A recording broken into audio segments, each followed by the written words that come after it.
Ayub 10. Apakah maksud Allah dengan penderitaan?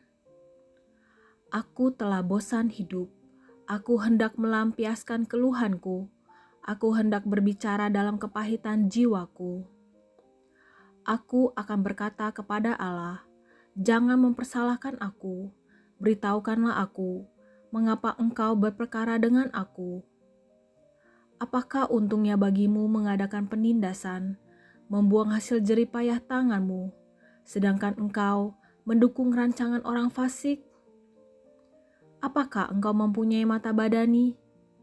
Samakah penglihatanmu dengan penglihatan manusia? Apakah hari-harimu seperti hari-hari manusia, tahun-tahunmu seperti hari-hari orang laki-laki? Sehingga engkau mencari-cari kesalahanku dan mengusut dosaku.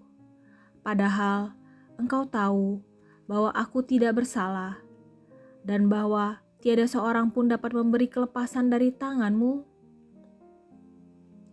Tanganmu lah yang membentuk dan membuat aku.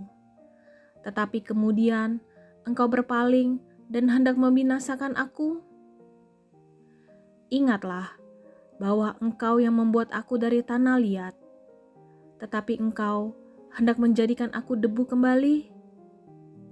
Bukankah engkau yang mencurahkan aku seperti air susu dan mengentalkan aku seperti keju? Engkau mengenakan kulit dan daging kepadaku, serta menjalin aku dengan tulang dan urat. Hidup dan kasih setia kau karuniakan kepadaku, dan pemeliharaanmu menjaga nyawaku. Tetapi inilah yang kau sembunyikan di dalam hatimu. Aku tahu bahwa inilah maksudmu. Kalau aku berbuat dosa, maka engkau akan mengawasi aku, dan engkau tidak akan membebaskan aku daripada kesalahanku. Kalau aku bersalah, celakalah aku, dan kalau aku benar, aku takkan berani mengangkat kepalaku, karena kenyang dengan penghinaan, dan karena melihat sengsaraku. Kalau aku mengangkat kepalaku, maka seperti singa engkau akan memburu aku, dan menunjukkan kembali kuasamu yang ajaib kepadaku. Engkau akan mengajukan saksi-saksi baru terhadap aku. Engkau memperbesar kegeramanmu terhadap aku, dan pasukan-pasukan baru, bahkan bala tentara melawan aku. Mengapa engkau menyebabkan aku keluar dari kandungan? Lebih baik aku binasa sebelum orang melihat aku. Maka aku seolah-olah tidak pernah ada. Dari kandungan ibu, aku langsung dibawa ke kubur. Bukankah hari-hari umurku hanya sedikit? Biarkanlah aku, supaya aku dapat bergembira sejenak. Sebelum aku pergi dan tidak kembali lagi ke negeri yang gelap dan kelam pekat, ke negeri yang gelap gulita, tempat yang kelam pekat dan kacau balau, di mana cahaya terang serupa dengan kegelapan. Ayub 11. Anjuran Zofar supaya Ayub merendahkan diri di hadapan Allah. Maka berbicaralah Zofar orang Naamah. Apakah orang yang banyak bicara tidak harus dijawab? Apakah orang yang banyak mulut harus dibenarkan? Apakah orang harus diam terhadap bualmu? Dan kalau engkau mengolok-ngolok, apakah tidak ada yang mempermalukan engkau? Katamu, pengajaranku murni, dan aku bersih di matamu. Tetapi mudah-mudahan Allah sendiri berfirman dan membuka mulutnya terhadap engkau, dan memberitakan kepadamu rahasia hikmat, karena itu ajaib bagi pengertian. Maka engkau akan mengetahui bahwa Allah tidak memperhitungkan bagimu sebagian daripada kesalahanmu. Dapatkah engkau memahami hakikat Allah, menyelami batas-batas kekuasaan yang maha kuasa?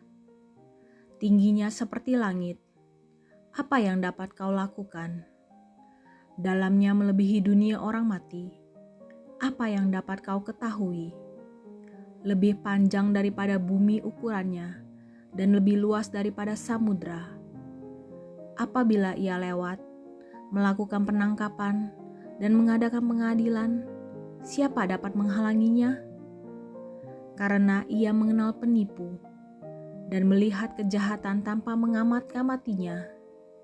Jikalau orang dungu dapat mengerti, maka anak keledai liar pun dapat lahir sebagai manusia. Jikalau engkau ini menyediakan hatimu dan menadahkan tanganmu kepadanya, jikalau engkau menjauhkan kejahatan dalam tanganmu dan tidak membiarkan kecurangan ada dalam kemahmu, maka sesungguhnya engkau dapat mengangkat mukamu tanpa celah, dan engkau akan berdiri teguh dan tidak akan takut. Bahkan engkau akan melupakan kesusahanmu, hanya teringat kepadanya seperti kepada air yang telah mengalir lalu. Kehidupanmu akan menjadi lebih cermelang daripada siang hari. Kegelapan akan menjadi terang seperti pagi hari. Engkau akan merasa aman, sebab ada harapan. Dan sesudah memeriksa kiri kanan, engkau akan pergi tidur dengan tentram. Engkau akan berbaring tidur dengan tidak diganggu, dan banyak orang akan mengambil muka kepadamu. Tetapi mata orang fasik akan menjadi rabun. Mereka tidak dapat melarikan diri lagi. Yang masih diharapkan mereka hanyalah menghembuskan nafas. Ayub 12. Ayub mengakui kekuasaan dan hikmat Allah. Tetapi Ayub menjawab, "Memang kamulah orang-orang itu, dan bersama-sama kamu hikmat akan mati. Aku pun mempunyai pengertian, sama seperti kamu. Aku tidak kalah dengan kamu. Siapa tidak tahu hal-hal serupa itu? Aku menjadi tertawaan sesamaku. Aku yang mendapat jawaban dari Allah bila aku berseru kepadanya. Orang yang benar dan saleh menjadi tertawaan. Penghinaan bagi orang yang celaka, demikianlah pendapat orang yang hidup aman. Suatu pukulan bagi orang yang tergelincir kakinya. Tetapi amanlah kemah para perusak, dan tentramlah mereka yang membangkitkan murka Allah, mereka yang hendak membawa Allah dalam tangannya. Tetapi bertanyalah kepada binatang, maka engkau akan diberinya pengajaran. Kepada burung di udara, maka engkau akan diberinya keterangan. Atau bertuturlah kepada bumi, maka engkau akan diberinya pengajaran. Bahkan ikan di laut akan bercerita kepadamu.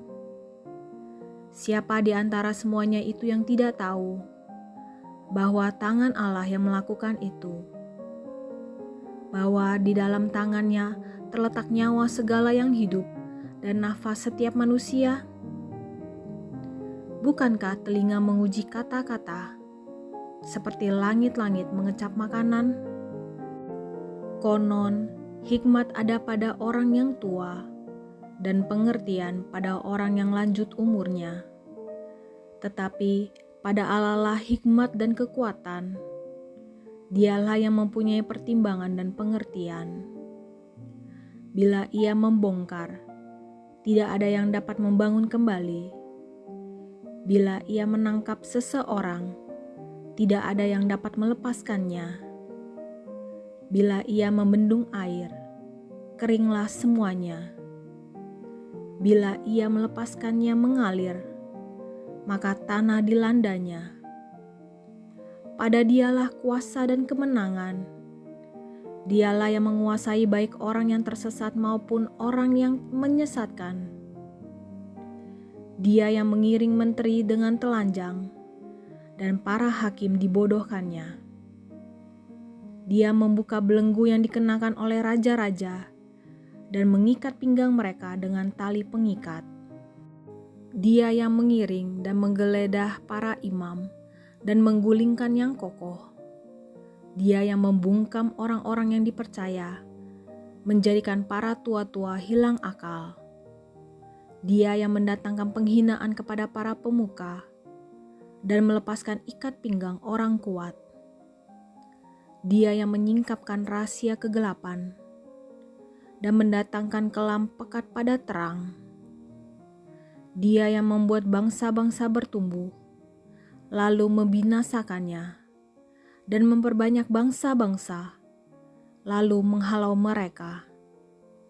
Dia menyebabkan para pemimpin dunia kehilangan akal, dan membuat mereka tersesat di padang belantara yang tidak ada jalannya.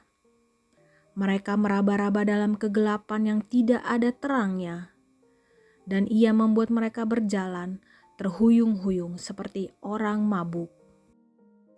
Ayub 13. Ayub membela perkaranya di hadapan Allah. Sesungguhnya semuanya itu telah dilihat mataku, didengar dan dipahami telingaku. Apa yang kamu tahu, aku juga tahu. Aku tidak kalah dengan kamu. Tetapi aku hendak berbicara dengan Yang Maha Kuasa. Aku ingin membela perkaraku di hadapan Allah. Sebaliknya, kamulah orang yang menutupi dusta. Tabib palsulah kamu sekalian. Sekiranya kamu menutup mulut, itu akan dianggap kebijaksanaan daripadamu. Dengarkanlah pembelaanku, dan perhatikanlah bantahan bibirku. Sudikah kamu berbohong untuk Allah? Sudikah kamu mengucapkan dusta untuk Dia? Apakah kamu mau memihak Allah, berbantah untuk membela Dia? Apakah baik kalau Ia memeriksa kamu? Dapatkah kamu menipu Dia seperti menipu manusia? Kamu akan dihukumnya dengan keras, jikalau kamu diam-diam memihak. Apakah kebesarannya tidak akan mengejutkan kamu dan ketakutan kepadanya menimpa kamu? Dalil-dalilmu adalah amsal debu dan perisaimu perisai tanah liat. Diam, aku hendak bicara. Apapun yang akan terjadi atas diriku, dagingku akan kuambil dengan gigiku, dan nyawaku akan kutatang dalam genggamku. Lihatlah, ia hendak membunuh aku. Tak ada harapan bagiku. Namun, aku hendak membela perilakuku di hadapannya. Itulah yang menyelamatkan aku. Tetapi, orang fasik tidak akan menghadap kepadanya. Dengarkanlah baik-baik perkataanku. Perhatikanlah keteranganku. Ketahuilah, aku menyiapkan perkaraku. Aku yakin bahwa aku benar. Siapa mau bersengketa dengan aku?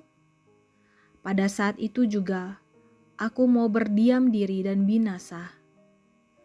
Hanya janganlah kau lakukan terhadap aku dua hal ini, maka aku tidak akan bersembunyi terhadap engkau. Jauhkanlah kiranya tanganmu daripadaku, dan kegentaran terhadap engkau janganlah menimpa aku. Panggillah, maka aku akan menjawab, atau aku berbicara, dan engkau menjawab. Betapa besar kesalahan dan dosaku. Beritahukanlah kepadaku pelanggaran dan dosaku itu.